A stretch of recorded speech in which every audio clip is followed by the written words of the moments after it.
Hello, welcome to my channel. இன்னைக்கு நம்ம ஒரு தேங்காய் பால் வச்சு ஒரு உப்புமா பண்ண போகிறோம். எப்படி பண்ணலான்னு பார்க்கலாம். கடாயில் அடுப்பில் வச்சு சூடாயாச்சு. ஒரு ஸ்பூன் ஆயில்,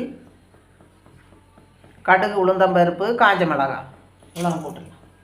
இப்போ கடுகு நல்லா வெடிக்கட்டும். கடுகு நல்லா வெடிச்சாச்சு. கறிவேப்பிலை, கட் பண்ணி வச்சுருந்த பெரிய வெங்காயம், பச்சை மிளகாய், தேவையான உப்பு இவ்வளோ போட்டு நல்லா வதக்கிடலாம். வெங்காயம் நல்லா வதங்கியாச்சு. தேங்காய் பால் இதில் விட்டுடலாம். தேங்காய் பால், தேங்காய் எல்லாமே இதில் இருக்குது. இனி இது நல்லா கொதிக்கட்டும். கொதிச்சதுக்கப்புறமா ரவையை போட்டு மிக்ஸ் பண்ணி இறக்கிடலாம். தேங்காய் பால் கொதிச்சாச்சு. இனி இந்த ரவையை போட்டு மிக்ஸ் பண்ணி விட்டுடலாம்.